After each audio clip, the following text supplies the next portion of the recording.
Friends, welcome to massive vision. India में एक ऐसी कंपनी है जिसका नाम सिर्फ एक बिजनेस नहीं है, एक एम्पायर है। उस एम्पायर का नाम है रिलायंस इंडस्ट्री।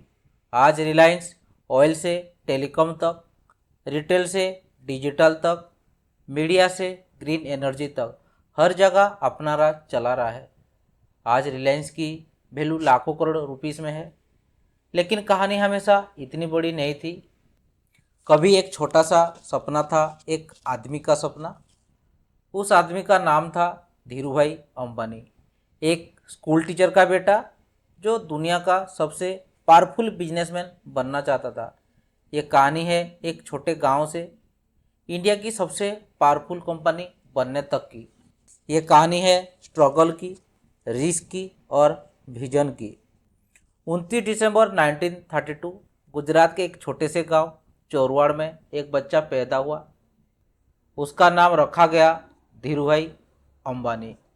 उनके फादर एक स्कूल टीचर थे। फैमिली बहुत रिच नहीं थी, पैसे की कमी थी, लेकिन एक चीज़ बहुत ज़्यादा थी, सपने। धीरूभाई बचपन से ही अलग सोच रखते थे। वो सिर्फ जॉब करने का सपना नहीं देखते थे, वो बड़ा बनना चाहते थे, बहुत बड़ा। कहते हैं बचपन में ही उन्होंने छोटे छोटे बिजनेस करना शुरू कर दिए थे। कभी मेले में स्नैक्स बेचना, कभी छोटी मोटी चीज़ें बेचना। उन्हें पैसा कमाने का गेम समझ में आ रहा था। यंग एज में धीरूभाई अंबानी इंडिया छोड़कर चले गए। डेस्टिनेशन था एडन। उस वक्त एडन एक मेजर ट्रेडिंग पोर्ट था। यहाँ उन्होंने एक पेट्रोल पंप में जॉब शुरू की।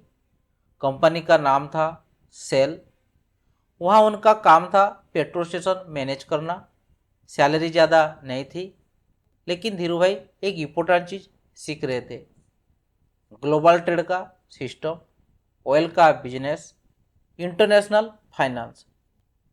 उन्होंने देखा कैसे दुनिया भर का पैसा ट्रेड से बनता है, और तब उन्होंने डिसाइड किया एक दिन वो अपनी खुद की कंपनी बनाएंगे, और वो कंपनी छोटी नहीं होगी, बहुत बड़ी होगी। 1958 धीरूभाई अंबानी इंडिया वापस आए। पॉकेट में ज़्यादा पैसा नहीं थे, लेकिन एक पावरफुल आइडिया था। उन्होंने मुंबई में एक छोटा सा ऑफिस खोला। कंपनी का नाम रखा गया रिलायंस कमर्शियल कॉरपोरेशन। शुरुआत हुई ट्रेडिंग से, यार्न और स्पाइसी का बिजनेस। उन्होंने मिडिल ईस्ट से पॉलिस्टर यार्न इंपोर्ट करना शुरू किया, फिर इंडिया में सेल करना शुरू किया। बिजनेस धीरे धीरे ग्रो होने लगा, लेकिन धीरूभाई का ड्रीम सिर्फ ट्रेडिंग नहीं था, वो मैन्युफैक्चरिंग किंग बनना चाहते थे। 1996 एक बड़ा डिसीजन लिया गया। रिलायंस ने अपना पहला टेक्सटाइल मिल स्टार्ट किया। लोकेशन था नरोड़ा, गुजरात। ये मिल एक पावरफुल ब्रांड लॉन्च किया। ब्रांड का नाम था बिमल। बिमल फैब्रिक्स जल्दी ही इंडिया में पॉपुलर हो गया। एडवर्टाइजिंग भी पावरफुल थी। स्लोगन फेमस हो गया, ओनली बिमल। उस वक्त इंडिया में टेक्सटाइल इंडस्ट्री डोमिनेटेड थी ओल्ड बिजनेस फैमिली से, लेकिन रिलायंस ने एक नया अप्रोच यूज़ किया, modern machine, better quality, aggressive marketing, और जल्दी ही बिमल एक हाउस होल्ड नेम बन गया। 1977 ये रिलायंस के हिस्ट्री का टर्निंग पॉइंट था। धीरूभाई अंबानी ने एक बोल्ड डिसीजन लिया, कंपनी को पब्लिक कराने का। रिलायंस का आईपीओ लॉन्च हुआ। उस वक्त इंडिया में स्टॉक मार्केट सिर्फ रिच लोगों का गेम था, कॉमन लोग इन्वेस्ट नहीं करते थे।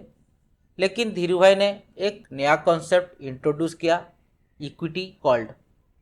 उन्होंने मिडिल क्लास इन्वेस्टर को अट्रैक्ट किया। उन्होंने कहा, अगर आप रिलायंस में इन्वेस्ट करोगे तो आप भी इन कंपनी के पार्टनर बनोगे। हजारों मिडिल क्लास इन्वेस्टर ने शेयर खरीदे। रिलायंस एक पॉपुलर कंपनी बन गई।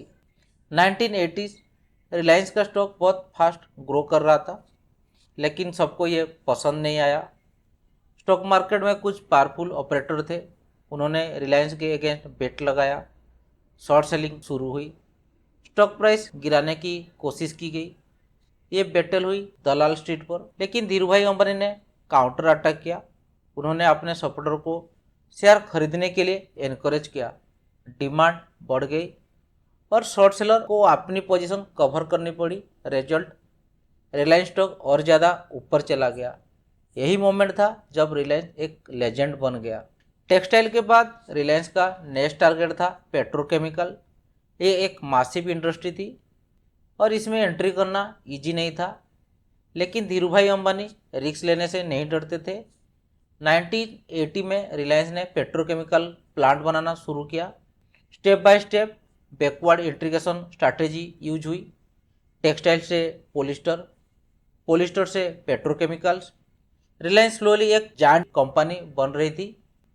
1990s रिलायंस ने अनाउंस किया एक mega project, world class refinery बनाने का।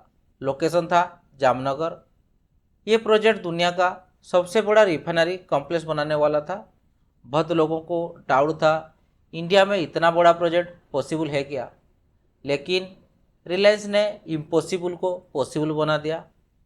जामनगर रिफाइनरी रिकॉर्ड टाइम में कंप्लीट हुई और जल्दी ही दुनिया की सबसे एफिशिएंट रिफाइनरी में काउंट होने लगा। लेकिन कहानी यहीं ख़त्म नहीं होती। 2002 में एक शॉकिंग मोमेंट आया। धीरूभाई अंबानी का देहांत हो गया। इंडिया ने एक लेजेंडरी एंटरप्रेन्योर को खो दिया, लेकिन रिलायंस एम्पायर रुकने वाला नहीं था। अब कहानी एंटर करती है नेक्स्ट जेनरेशन, दो भाई मुकेश अंबानी और अनिल अंबानी, और यहीं से शुरू होती है एक नई story. Family conflicts, business rivalry और इंडियन कॉरपोरेट हिस्ट्री की सबसे ड्रामेटिक बैटल। 2002 इंडिया का एक सबसे बड़ा बिजनेसमैन दुनिया छोड़कर चला गया। उनके जाने के बाद एक बड़ा सवाल खड़ा हो गया, रिलायंस एम्पायर का फ्यूचर क्या होगा? कंपनी का कंट्रोल किसके हाथ में होगा?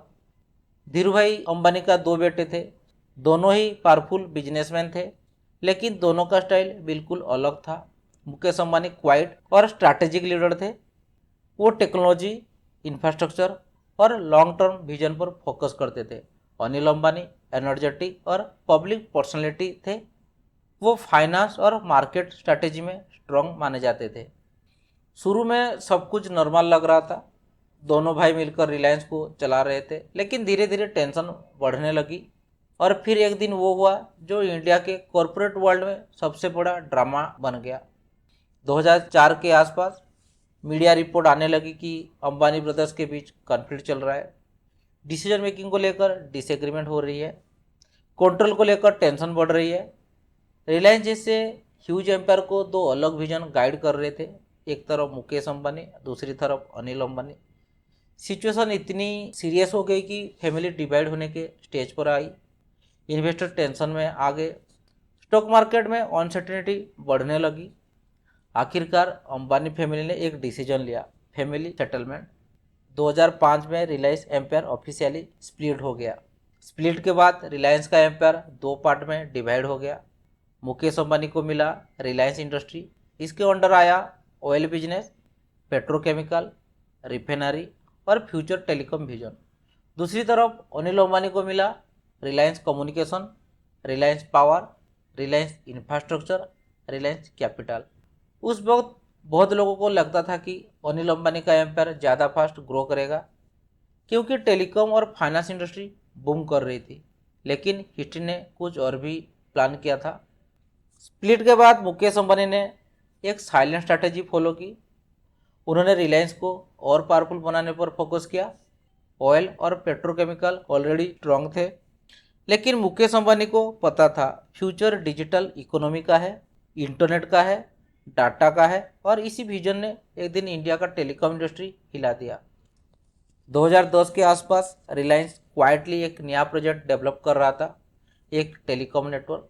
लेकिन ये नॉर्मल टेलीकॉम कंपनी नहीं थी, ये फ्यूचर टेक्नोलॉजी पर बेस्ड थी। 4G network, ultra fast data और एफोर्डेबल इंटरनेट। 2016 में ऑफिशियली लॉन्च हुआ रिलायंस जियो। लॉन्च के टाइम मुकेश अंबानी ने एक शॉकिंग अनाउंसमेंट की, फ्री वॉइस कॉल और ऑलमोस्ट फ्री डाटा। इंडिया का टेलीकॉम मार्केट हिल गया। कंप्यूटर शॉक में आ गए। कंपनी जैसे एयरटेल, वोडाफोन, आइडिया सेलुलर, सबको अपनी प्राइसिंग चेंज करनी पड़ी। मिलियन लोग जियो सिम लेने लगे। फ्यू मंथ में ही जियो फास्ट ग्रोइंग टेलीकॉम कंपनी बन गई। इंडिया में इंटरनेट रिवॉल्यूशन आ गया। जियो सिर्फ एक टेलीकॉम कंपनी नहीं थी, यह डिजिटल इकोसिस्टम बना रहा था। जियो के साथ लॉन्च हुआ कई सर्विसेज, जियो टीवी, जियो सिनेमा, जियो मीट। रिलायंस स्लोली एक टेक जायंट बन रहा था। Millions Indian fast time internet use कर रहे थे। चीप डाटा ने इंडिया को वर्ल्ड का बिगेस्ट इंटरनेट मार्केट बना दिया और इसी रिवॉल्यूशन के सेंटर में थी रिलायंस जियो। टेलीकॉम के साथ साथ रिलायंस ने एक और जायंट बिल्ड कर रहा था, रिटेल एम्पायर। इंडिया का शॉपिंग मार्केट बहुत ह्यूज है और इसी अपॉर्चुनिटी को टारगेट किया रिलायंस रिटेल ने। ग्रोसरी स्टोर खोले, इलेक्ट्रॉनिक स्टोर खोले, फैशन स्टोर खोले, ब्रांड लॉन्च किया और स्लोली इंडिया का लार्जेस्ट रिटेल नेटवर्क बन गया। आज रिलायंस रिटेल के 1000 स्टोर है अक्रॉस इंडिया। ये कंपनी अमेजन और वॉलमार्ट जैसे जायंट को चैलेंज कर रही है। 2020 में रिलायंस ने एक और हिस्ट्री क्रिएट की। ग्लोबल टेक जायंट ने रिलायंस में बिलियन इन्वेस्ट किए। कंपनी जैसे फेसबुक, गूगल, सिल्वर लेक सब ने रिलायंस के डिजिटल बिजनेस में इन्वेस्ट किया। इसका मतलब क्लियर था, रिलायंस सिर्फ इंडिया कंपनी नहीं थी, ये अब ग्लोबल जायंट प्लेयर बन चुकी थी। जहां मुकेश अंबानी का एम्पायर ग्रो कर रहा था, वहीं दूसरी तरफ अनिल अंबानी का बिजनेस स्ट्रगल कर रहा था। डेब्ट बढ़ गया, टेलीकॉम इंडस्ट्री में कंपटीशन इंटेंस हो गया। फाइनली रिलायंस कम्युनिकेशन कोलैप्स हो गई। ये इंडियन कॉरपोरेट हिस्ट्री का बिगेस्ट डाउनफॉल में से एक था। एक बात, अनिल अंबानी वर्ल्ड के रिचेस्ट बिलियनियर में काउंट होते थे, लेकिन कुछ सालों में ही उनका एम्पायर ऑलमोस्ट खत्म हो गया। आज मुकेश अंबानी एशिया के रिचेस्ट बिजनेसमैन से एक है और रिलायंस इंडस्ट्री इंडिया की मोस्ट वैल्यूएबल कंपनी में से एक है। Oil, telecom, retail, media, digital technology, green energy, हर सेक्टर में रिलायंस अपनी फुटप्रिंट बना चुकी है। लेकिन स्टोरी अभी खत्म नहीं हुई है। मुकेश अंबानी का नेक्स्ट टारगेट है future energy, green hydrogen, renewable power और एक कम्प्लीटली डिजिटल इंडिया। एक स्कूल टीचर का बेटा जिसने एक छोटा सा ट्रेडिंग बिजनेस शुरू किया था, आज उसका एम्पायर दुनिया की बिगेस्ट कंपनी को चैलेंज कर रहा है। यह सिर्फ एक बिजनेस स्टोरी नहीं है, ये विजन की स्टोरी है, रिस्क लेने की स्टोरी है और सपनों को रियलिटी बनाने की स्टोरी है। ये कहानी है रिलायंस इंडस्ट्री की और उस इंसान की जिसका नाम था धीरूभाई अंबानी। वीडियो को लाइक करना, मासिव विजन को सब्सक्राइब।